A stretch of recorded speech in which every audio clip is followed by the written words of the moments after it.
Hello, Royal Family. Welcome back to my channel. Blessed be the name of the Most High. So, I'm going to be talking about the problems that firstborns face in life. And the reason why I'm sharing this is because, first of all, I am the firstborn to both of my parents. I have other siblings, but I am the oldest and I am the only girl. So, I feel like I was faced with a lot of challenges since the first day I entered the world, okay? Like, it's just, I've always felt like I had to struggle a lot throughout life, and I also had to grow up pretty fast.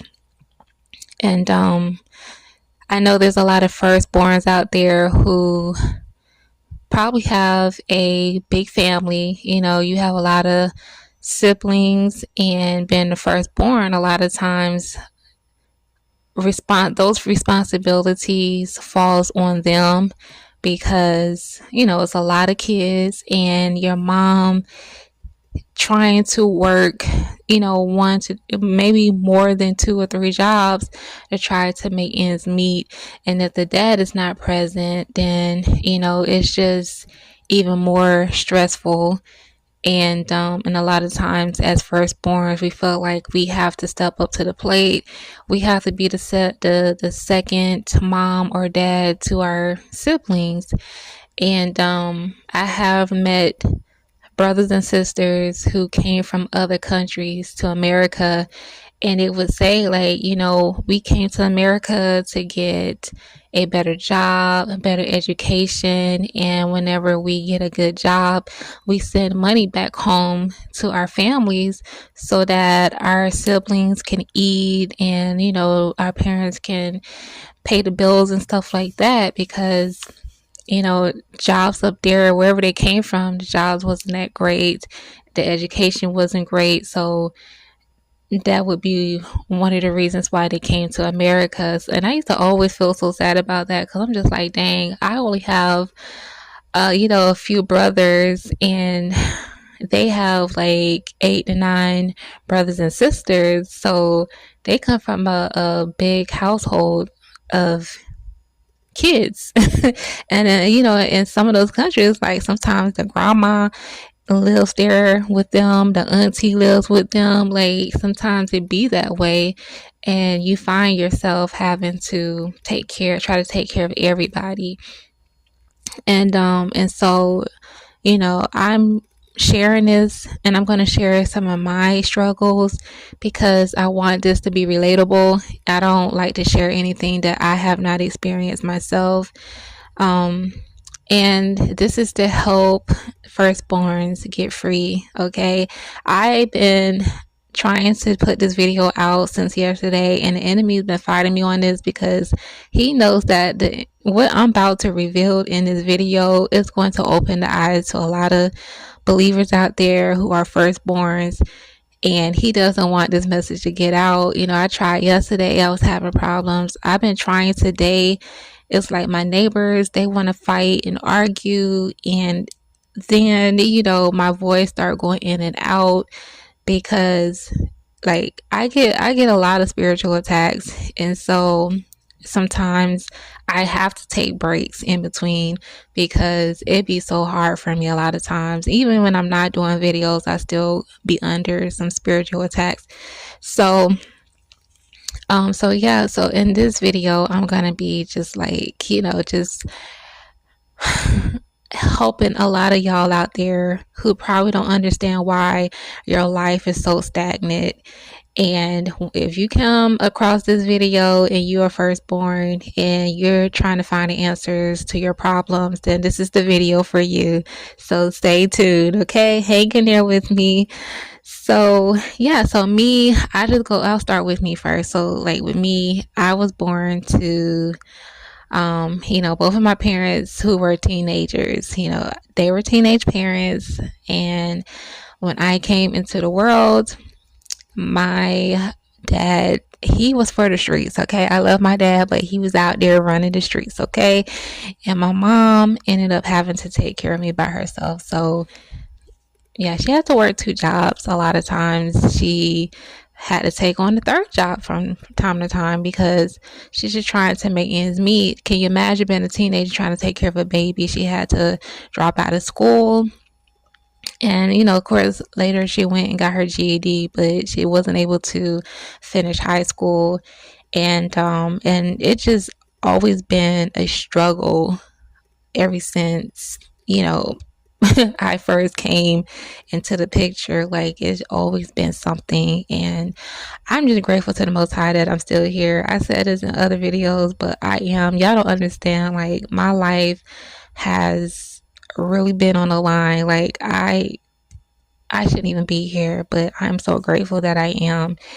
And yeah, so growing up, me being my mom's only child all the way up until I was 15. Of course, my dad had other children.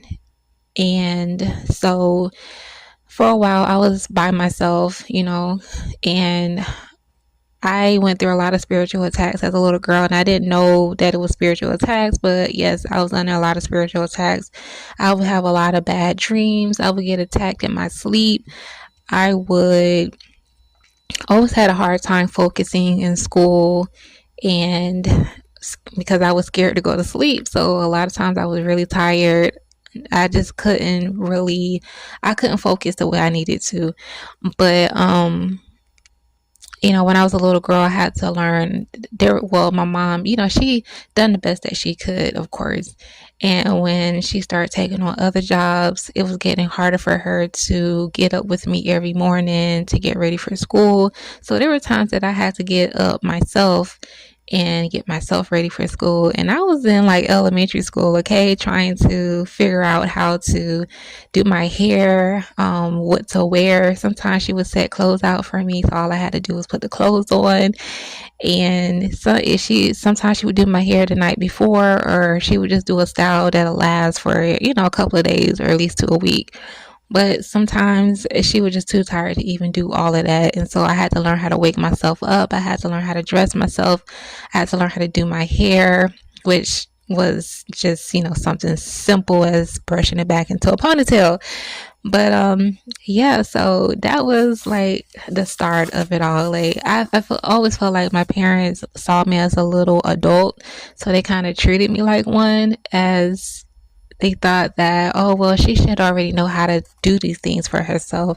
And I'm a kid. I'm just like, no, it's your responsibility as the parents to make sure that I have clean clothes and make sure that my face is washed, my hair is done before I go to school, make sure that I am, well taken care of. And so I felt like they just didn't see it that way. And so fast forward, my mom, she got married, and then that's when my brother came into the picture. Now, my mom was okay with just one child because it was like I was in high school now, and she was like, in 2 or 3 years, she'll be out of the house, and I can have my freedom. I can be by myself and do what I want to do or whatever.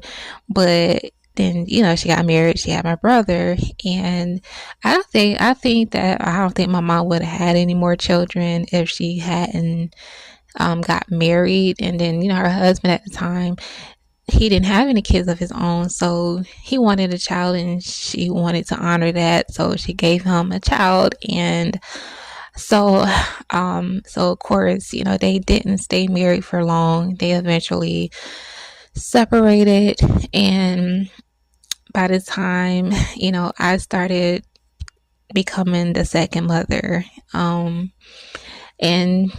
people thought that he was my kid. It was like, you had a baby? And I'm just like, no, he's my little brother. And it's just like, nah, that's your baby. Because every time they seen me, they seen him.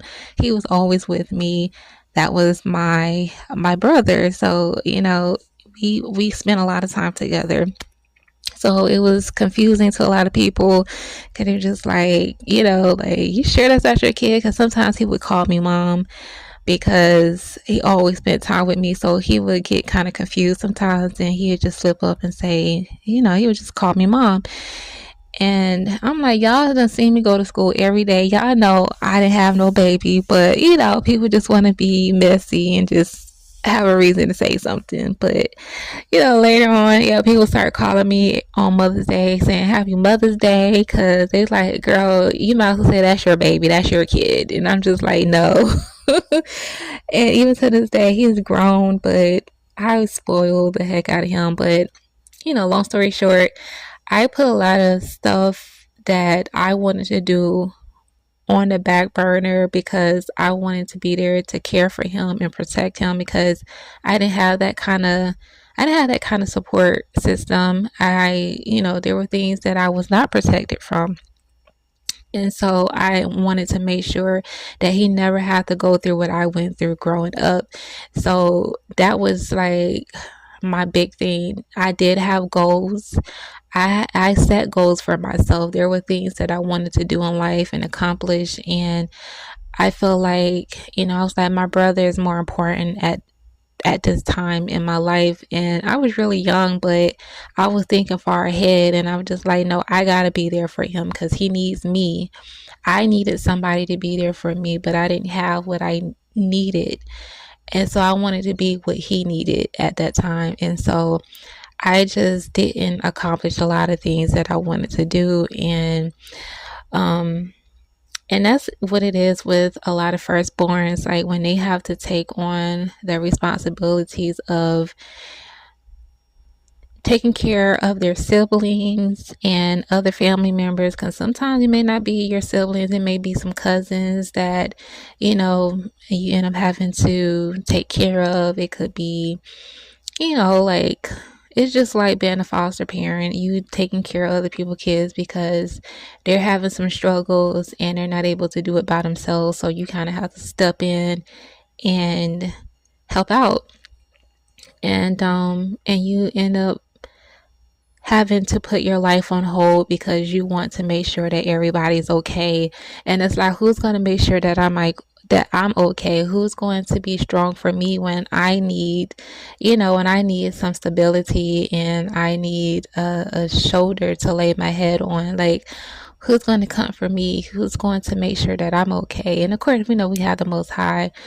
But in situations like that, you be hoping somebody would step up to the plate for you. When it comes to you, you want somebody to just step in and say, hey, I got you. I'm here for you. Like, you don't have to carry this burden alone. And so yeah, even me having to be second mom to my brother, even when I was a little girl, like, me and my mom had moved in with my aunt, and that's my mom's oldest sister, and she had a son at the time, so he was a baby. And I remember when I was a little girl, like, I was like 6 or 7, probably, I'll say about 7 or 8 years old. And when they were going out at night on the weekends, my aunt left me there with her baby, okay, at 7 years old, and I was changing diapers and making bottles, okay? So that right there is enough to let you guys know, like,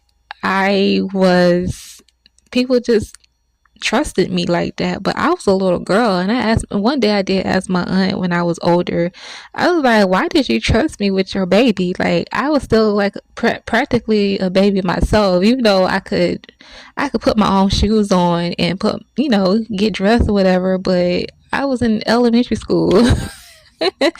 And she trusted me to be alone at night with her baby while they out having fun or whatever. So it was just so crazy. And she was like, I just knew you could handle it. She was like, I don't know, you just seemed responsible. And I was just like, but I was a kid.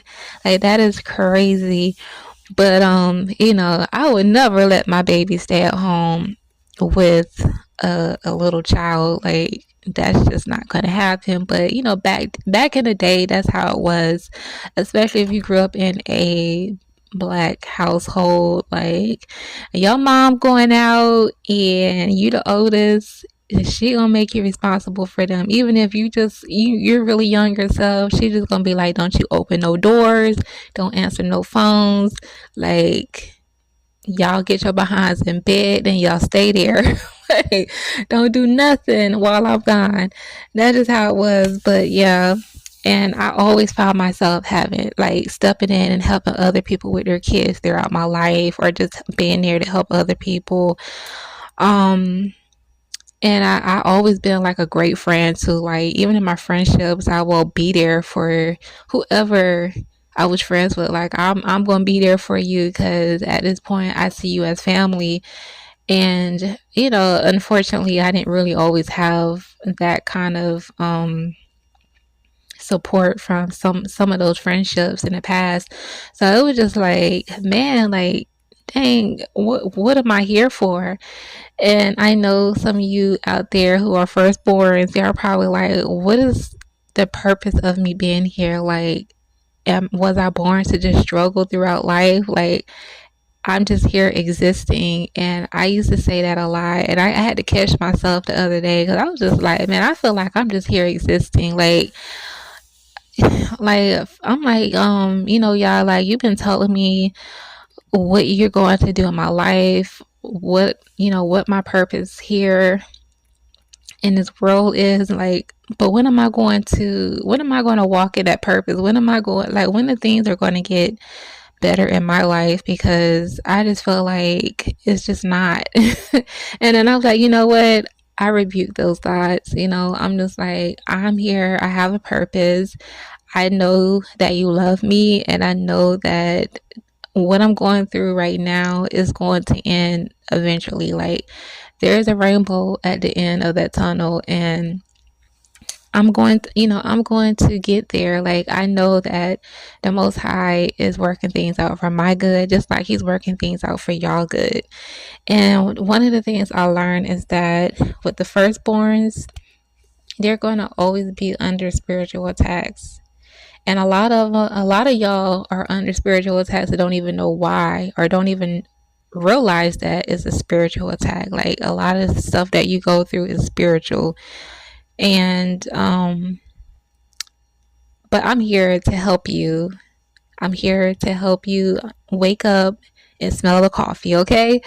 And so the thing is that the enemy, he studies the destinies of the firstborn, and he sees your gifts, he sees your greatness for the kingdom of the Most High, and he doesn't want you to come into the knowledge of that. He doesn't want you to discover your purpose. He doesn't want you to come to the understanding of who you are as a believer, what you carry inside of you. Because once you arise to the occasion and see, when you see, like, who the Most High created you to be, and you see that you are anointed, you are chosen, then you're going to break those generational curses.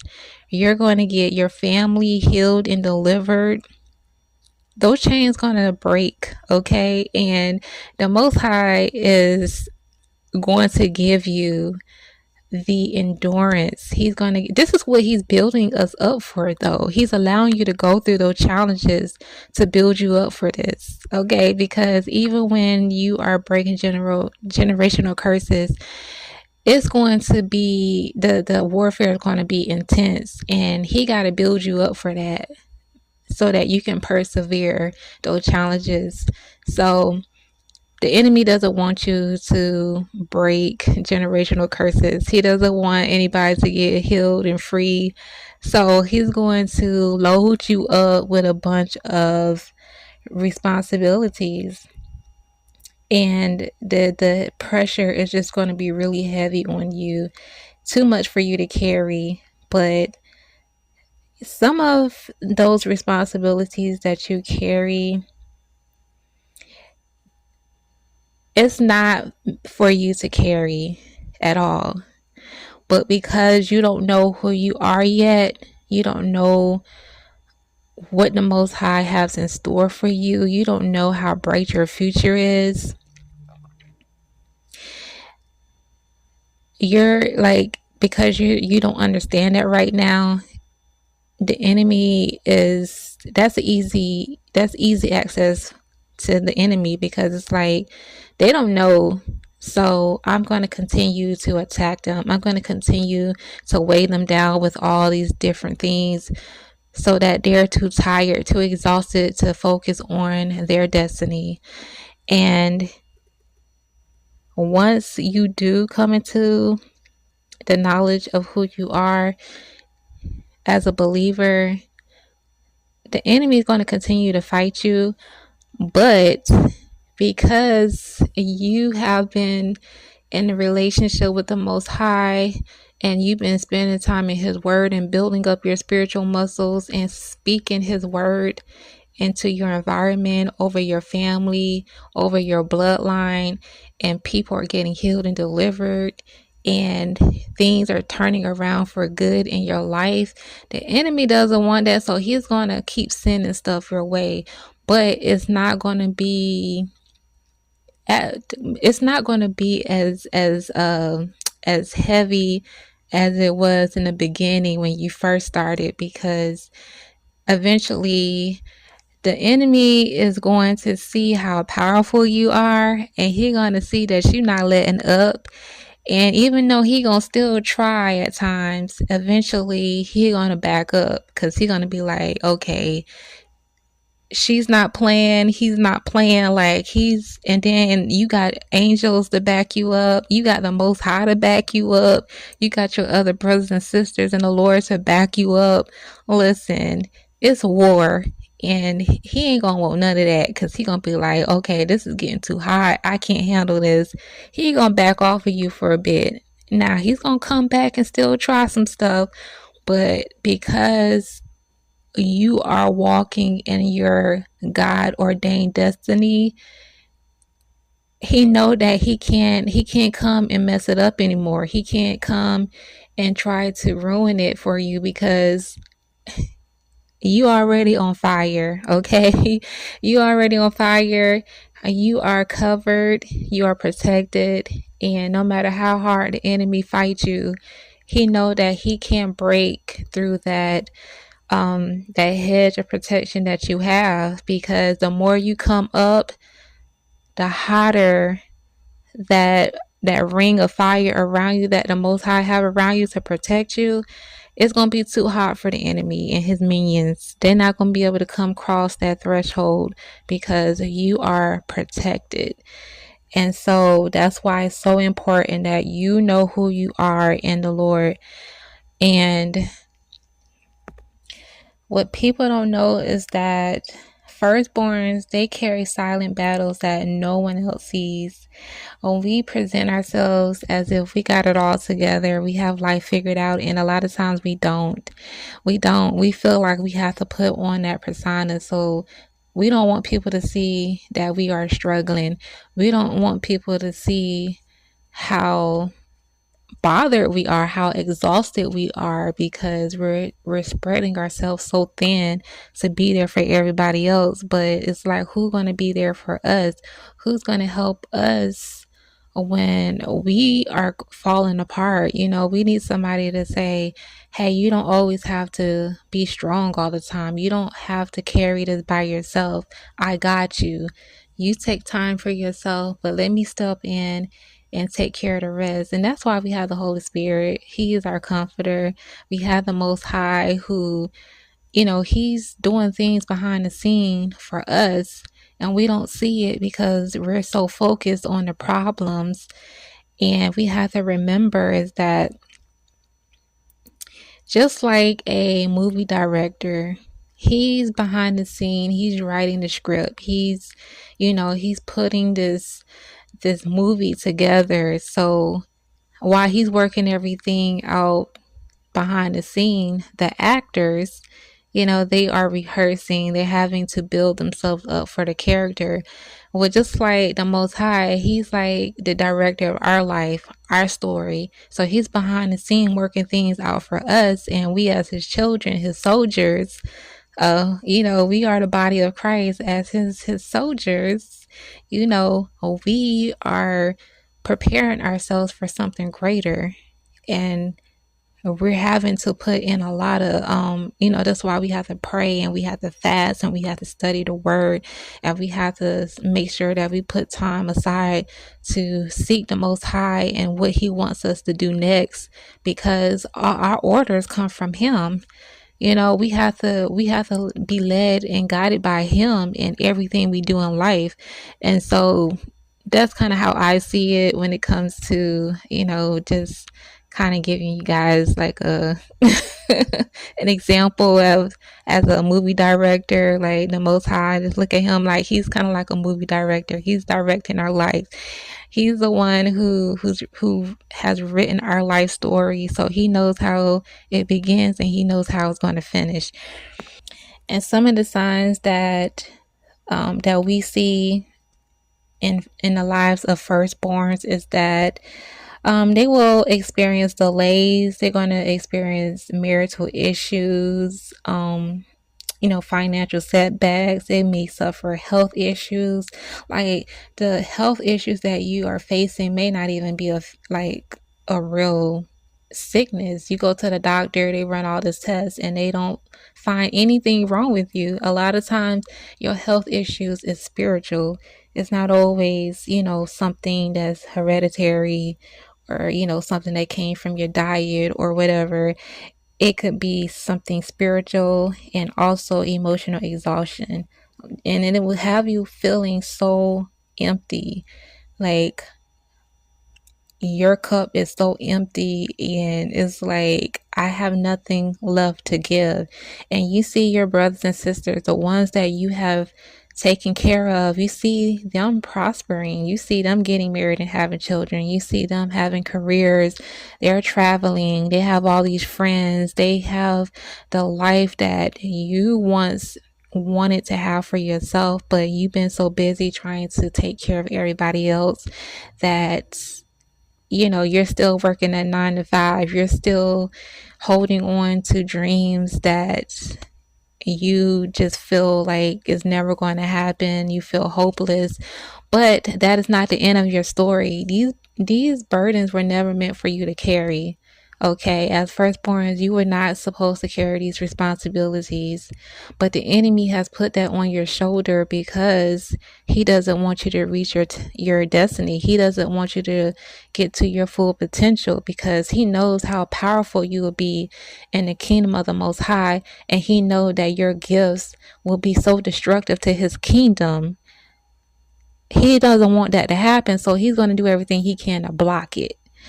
And if you are not aware of it, in some cases, unfortunately, a lot of firstborns end up leaving this world without even being able to reach their destiny, without even being able to fulfill the calling on their life. Now, your calling could be helping people, but it was never meant for you to take on all the responsibilities of your household. And caring and helping other people could be, you going out into the world and helping people get healed, helping people, get to know who the Most High is, and whatever we're supposed to do in this world, all for the glory of the Most High and to expand his kingdom. But a lot of times, a lot of these, a lot of them never been able to really get out there to do that because they were so focused on taking care of their family. And sadly, a lot of the firstborns end up leaving the world so soon because their heart just gave out. Their body gave out because they're so exhausted. They have worked themselves to the point where they didn't take care of themselves, and so they're no longer here with us, and their siblings are just, they're just going on with life. And sometimes it's not even like that for the siblings. Sometimes the siblings still have to struggle, and they still, they're part of the cycle too. And so somebody has to break that cycle. The firstborn is usually the ones that have to break those generational curses. We have to be the one who break the curses off of our bloodline, redeem our bloodline, and come up in our walk with the Most High. And so if we're blindsided and we don't see that what the enemy is doing, then a lot of times your life will just continue to go down this spiral roller coaster. And that's not going to happen, okay? Because now that you are hearing this, your eyes are open, and you know, and you have a desire to seek the Most High, and you're like, okay, what is my purpose here? What am I here for? And prepare me for it. You know what I mean? Because once you arise to the occasion and you do your part, and you allow the Most High to lead you and guide you in how to go about breaking those generational curses. Cause listen, you're gonna have to back your prayers up with fasting. That has to be a natural thing for you to do in this walk, especially as the chosen one, as the firstborn. You have to put fasting with your prayer, because if you don't, not very much is going to happen.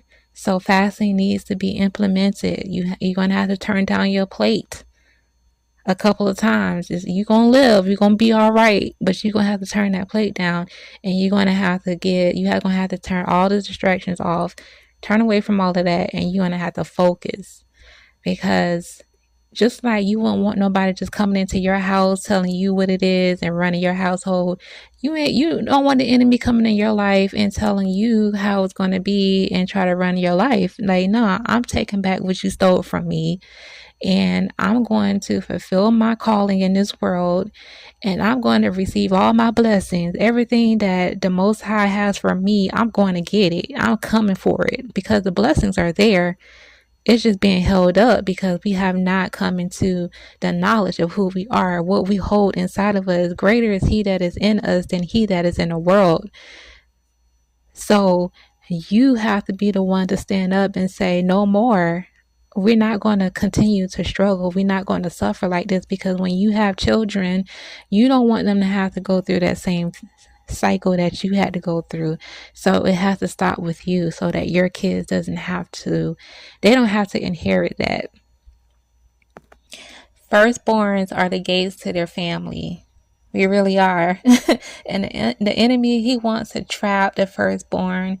He wants to distract them with endless problems, shame, false responsibilities, to keep you from being who you were created to be. And so firstborns who are called by the Most High, they are marked as his children, and they have a divine assignment to carry out. And so it's up to you to carry it out. And you hold the torch. And so now you have to break the cycle. And I want you to understand that it is not too late for you. You may feel like I am starting so late in life. Like, I never pictured myself to be almost in my 40s and still not married and not have children. When I was 18, I was like, by the age of 25, I'm gonna be married with children. I'm gonna have a nice house. I'm gonna have, this wonderful life. I'm gonna have a wonderful husband, beautiful kids. I'm gonna be traveling, being all these different places. I'm gonna have this I had this dream business that I wanted to start. Like, I thought I had it all figured out, and I have not been able to accomplish any of those things.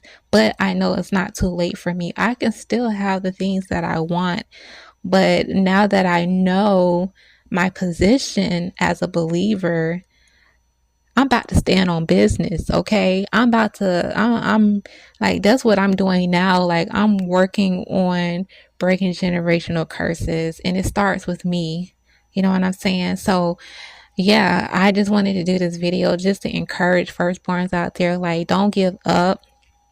These responsibilities were never meant for you to carry, but the Most High did not overlook you. He did not forget about you. He's seen your struggles. He heard your tears. Your tears are prayers. That is a prayer too. Like, he hears your silent cries. He sees everything, and he's working it out for your good. But he also wants you to be a willing participant in what he's trying to do in your life. And it's time for you to rise up, okay? Rise up from the dead, okay? And get it going. roll up them sleeves and say, you know what? That's this the last time the enemy gonna be stealing anything from me.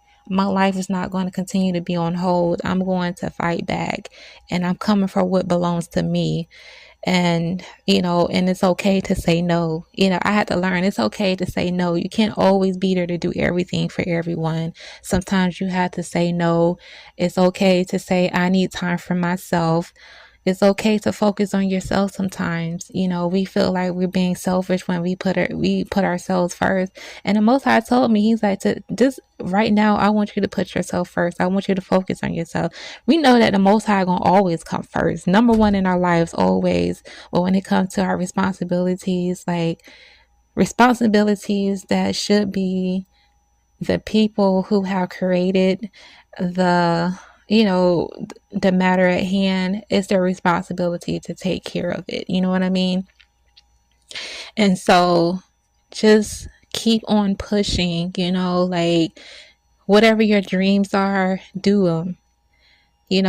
Go down the list, and whatever, if that first thing didn't, if it didn't, if it didn't happen the way you wanted it to, then don't beat yourself up. Either you're gonna keep trying or you're gonna move on to the next thing. Life is too short to be beating yourself up over things that you didn't get a chance to do. And while you still have breath in your body, get up and live. Get up and live. And yes, it's going to be challenging, it's going to be hard, but you can do it, and the Most High is with you. And just like I'm gonna be praying for y'all pray for me. We in this together. Like, we are family. We are in the body of Christ, and we make up the body. So we have to be there for one another. We have to lift each other up in prayer, and just know that as firstborns, you hold something so important, and you are you play an important part in this world. And once you play your part, then you're going to see great things start to come to the forefront. So yeah, I hope that this encouraged you. I hope that it pushes you to want to get up and take hold of your life, your destiny. And that's pretty much it. I feel like there were more that I was supposed to say, but if I need to do a part two, I'll come back and do a part two. But yeah, that is it, guys. I thank you all for tuning in, and may the Most High bless you all. I love you all. Goodbye.